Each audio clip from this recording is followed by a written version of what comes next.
예레미야 4장 5절로 18절 말씀 함께 읽었습니다. 5절부터 8절까지는 북방에서 오는 적을 말씀합니다. 5절에 보시면 너희는 유다에 선포하며 예루살렘에 공포하여 이르기를 이 땅에서 나팔을 불라하며 또 크게 외쳐 이르기를 너희는 모이라 우리가 견고한 성으로 들어가자 하고 그렇게 말하죠. 이제 전쟁이 임박했다 그 말이에요. 그러니까 전쟁이 나면 어떻게 합니까? 이제 적이 쳐들어오는 모습을 보면서 그 나라가 굉장한 위기 가운데 빠지죠. 그래서 전쟁이 임박했다는 소식을 크게 전하게 됩니다. 지금 그런 상황입니다.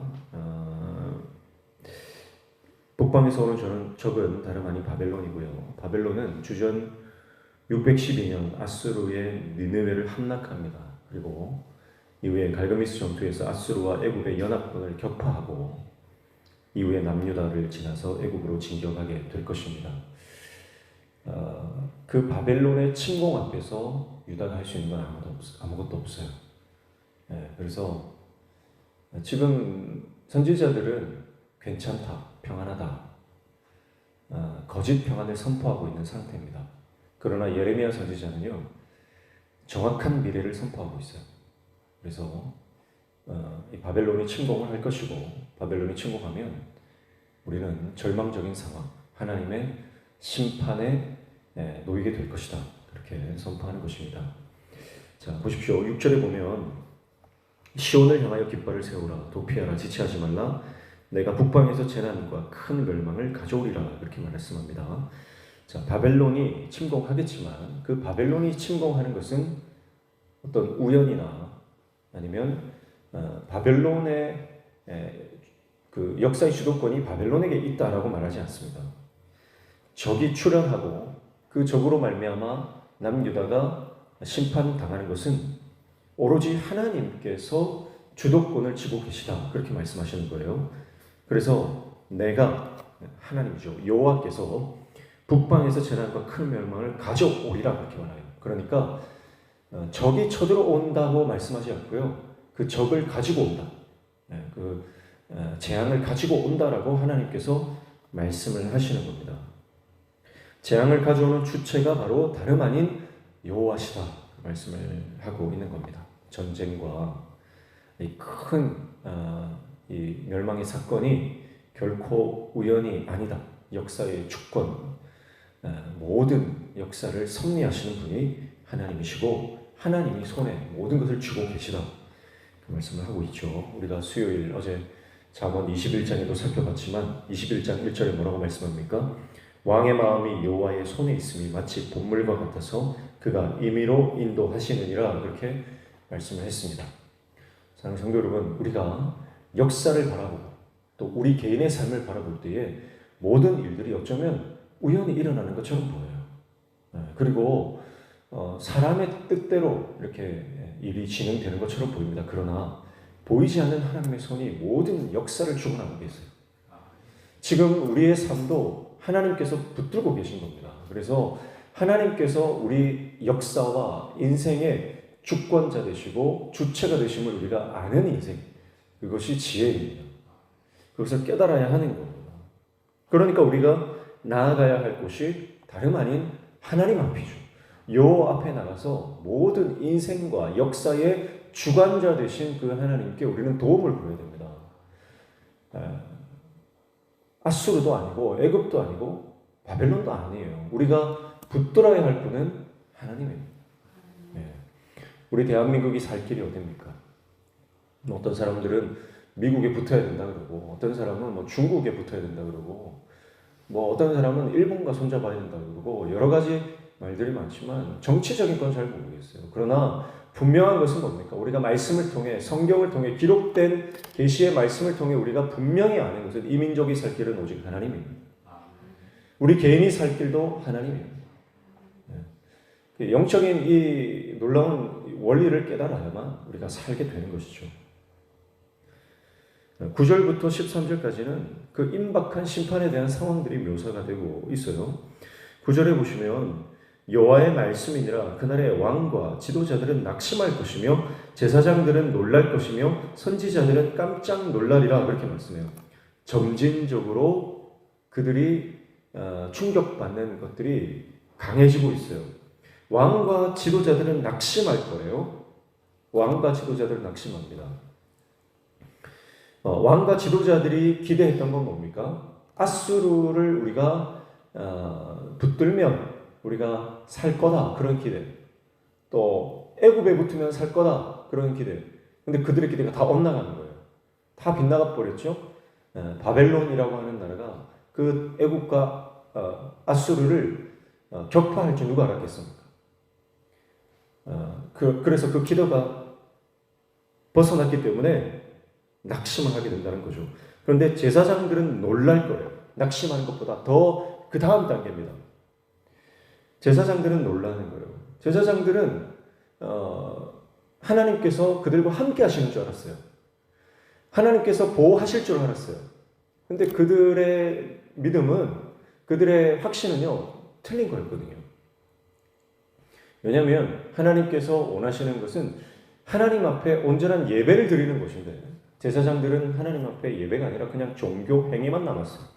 그들 안에 공의와 정의, 하나님의 긍휼은 없었던 것입니다. 그리고 선지자들은 그냥 놀라는 게 아니고 깜짝 놀란대요. 왜 그렇습니까? 선지자들이 지금까지 선포했던 말씀이 뭡니까? 괜찮다, 괜찮다. 아무 일 없을 것이다. 하나님이 지켜주실 것이다. 하나님 우리와 함께 하실 것이다. 미래는 평안이지 재앙이 아니다. 그런 식으로 계속해서 긍정적인 미래에 대해서만 선포했기 때문에 그들이 말했던 모든 선포했던 말이 다 틀렸거든요. 그러니까 그들은 아주 깜짝 놀라는 그런 상황 가운데 빠지게 될 것이다. 지금까지 평안할 것이라 확신하며 선포했던 모든 그들의 예언들이 거짓임이 드러났기 때문입니다. 그래서 지금 그 남유다의 모든 지도자들, 영적 지도자들, 또 정치적인 지도자들은 그들의 삶에 예상치 못한 이 심판 앞에 놓이게 될 것입니다. 그리고 10절 말씀에 보면 내가 이르되 슬프도소이다. 주 여호와여 주께서 진실로 이 백성과 예루살렘을 크게 속이셨나이다. 이르시기를 너희에게 평강이 있으리라 하시더니 칼이 생명에 이르렀나이다. 그렇게 말씀하고 있어요. 자, 속았다는 거예요. 하나님께 속았다. 하나님께 속았다. 그러나 하나님이 속이신 게 아니죠. 이것은 거짓 선지자들의 예언에 속은 것입니다. 하나님의 말씀인 것처럼 위장하고 포장하고 꾸며서 거짓 선지자들의 하나님의 말씀인 것처럼 전했던 그 모든 말씀에 속았다는 거죠. 그러나 무지하게 거짓 선지자들의 말에 속은 것은요, 그 책임이 고스란히 자기 자신의 것입니다. 사실 그들은 하나님의 말씀이 선포되고 있었지만, 진리의 말씀이 선포되고 있었지만 그 말씀에는 귀를 닫았거든요. 회개하라, 돌이키라, 여호와께 돌아오라. 바벨론이 이 땅을 삼킬 것이다. 그 모든 말씀에 귀를 닫았어요. 그리고 듣고 싶은 말만 들었어요. 괜찮다, 평안하다, 아무 문제 없다. 여러분, 하나님이 속인 게 아니고요, 사실은 스스로를 속인 겁니다. 그래서 듣고 싶은 말만 듣고 싶은 게요, 듣는 게 우리 인생이에요. 그래서 우리의 아픈 부분을 계속 찌르면요, 의도적으로 우리가 그것을 거절하게 됩니다. 그러나 아프더라도 하나님 말씀과 앞으로 나아가야 됩니다. 그렇지 않으면 우리는 자녀도 뺏기고 가정도 뺏기고 교회도 뺏기고 자기 영혼마저 다 빼앗기는 거예요. 여러분, 아픈 사람이 통증이 싫다고 수술대 위에 올라가지 않으면 결국은 그 상처가 속에서 골마 터져버리는 거죠. 썩어버리는 겁니다. 그 썩은 상처, 골문 상처를 도려내려면 아프지만, 고통스럽지만 수술대 위에 올라가서 의사에게 자기 몸을 내맡겨야 됩니다.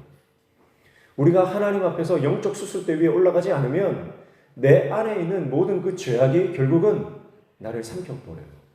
내 안에서 완전히 썩어 골마 터져서 하나님의 심판, 지금 내가 하나님의 수술대 위에 올라가지 않으면 나중에 영원한 심판대 위에 올라간다는 것을 깨달아야 됩니다. 죄악을 눈 감아주고 괜찮다 말해주는 그 말씀만 좋아해서는 안 됩니다. 아프지만 내 폐부를 찌르고 내 심령을 찔러 쪼개는 그 하나님의 말씀 앞에 우리가 서야 한다라고 하는 것이죠. 사랑하는 성도 여러분, 오늘 저 여러분이 이 말씀 앞에서 내가 영적인 수술대에 올라갈 수 있는 믿음의 결단을 하시길 축복합니다. 그래야 내가 사는 거예요.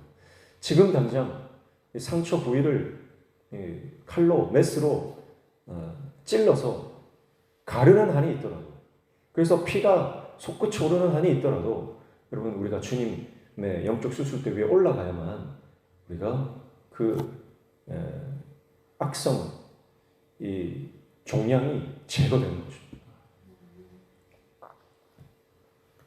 그래서 14절부터 18절까지는 악을 씻으라 말씀하는 거예요. 악을 씻으라. 영적 수술을 받으라. 그 말씀을 하고 있습니다. 14절에 보시면 예루살렘아 내 마음의 악을 씻어 버리라. 그리하면 구원을 얻으리라. 내 악한 생각이 내 속에 얼마나 오래 머물겠느냐 이렇게 말씀해요. 마음속에 악이 있다는 거죠. 하나님께서 기뻐하지 않는 죄악이 있다는 것이고요. 패역한 그들의 삶의 태도가 있다는 것이고요. 하나님께서 기뻐하지 않는 가증한 이방 숭배가 그 안에 있다는 것이죠. 그냥 그 마음 안에, 마음이라고 하는 것은 그 사람의 본질이라 했잖아요. 그 사람의 생각이고 그 사람의 태도고 그 사람의 정신이고 그 사람 자체, 그 사람의 본질이다 그랬어요. 그래서 그 마음의 악을 씻으라라고 하는 것은 결국은 그 삶의 태도를 바꾸고 가치관을 바꾸고 관심을 바꾸고 습관을 바꾸고 모든 것을 바꾸는 것을 말합니다.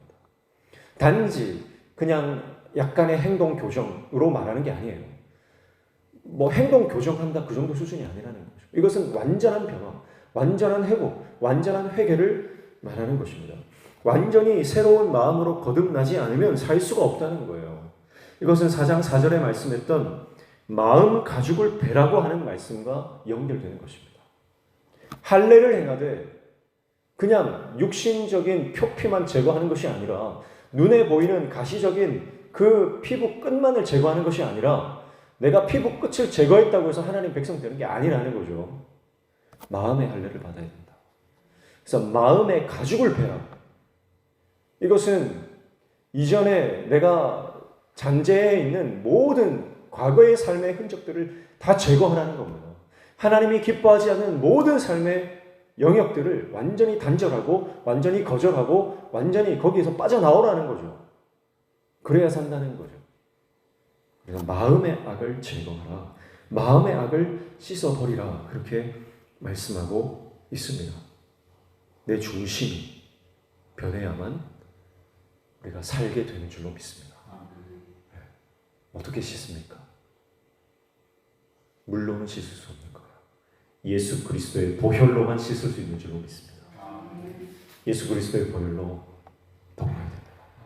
그 보혈을 의지하고 주님 앞에, 십자가 앞에 철저히 회개함으로 하나님이 우리를 만져주실 때 우리가 중심으로 통회하고 자복하며 하나님 앞에 나아가 하나님 앞에 회개할 때 하나님이 예수 그리스도의 보혈로 덮어주셔서 우리를 의롭게 변화시키시는 은혜를 허락하여 주실 줄로 믿습니다.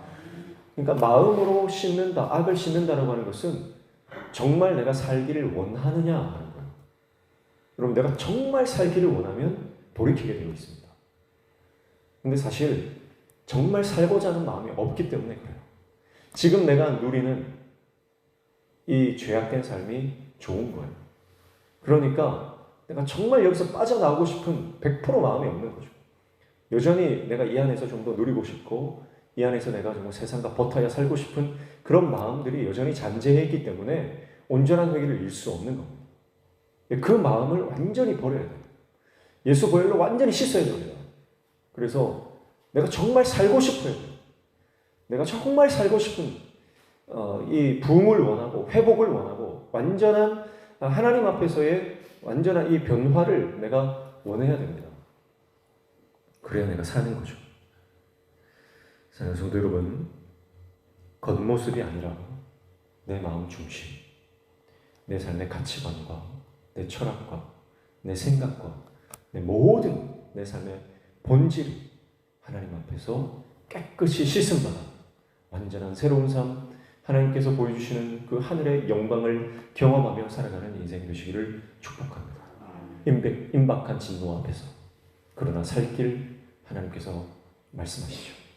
내 마음의 악을 씻고 주님 앞에 철저히 회개하여 하나님의 은혜를 입는 것, 그것만이 우리가 사는 길입니다.